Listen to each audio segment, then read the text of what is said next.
So the Megillah ends with the following words: Ki Mordechai HaYehudi Mishneh LeMelech. Mordechai the Jew was second only to the king, was the viceroy, LeMelech Achashverosh.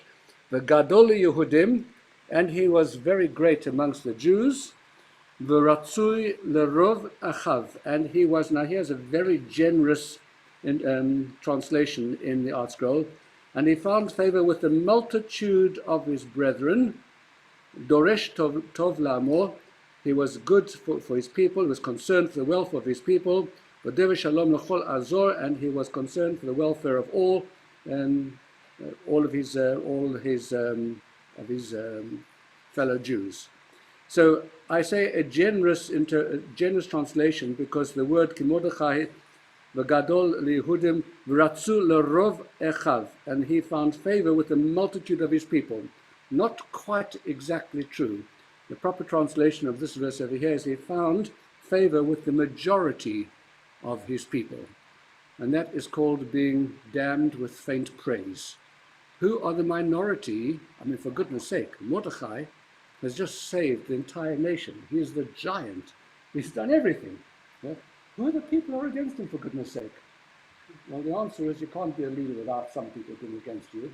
You want to be careful that it's only the minority, not the majority, because if the majority out of a job, it's the minority, they'll bellyache for a while. Who were the minority who were against him? We found another puzzle as well. When the Talmud notes, the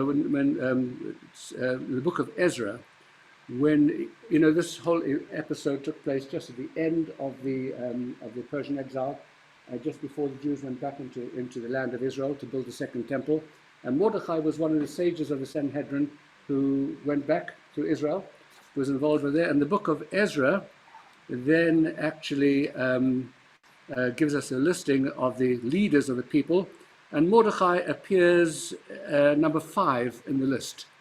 And then in the book of Nehemiah, he's dropped down to number 6. So who's against him, for goodness sake? And the answer is some members of the Sanhedrin, of which he was part, were very unhappy with the role that he'd taken, because the Sanhedrin was a spiritual body. They were the leaders of the people. They were totally involved in Torah because they had to be the ones who paskin for the people. And the idea that one of their members would now begin to take a political role in the country, begin to play a role in terms of interacting with the secular authorities, working for the Jews, etc., was very distasteful. And there was something of an objection to him. That's the minority. But the majority of the Sanhedrin were actually in favor and were behind him.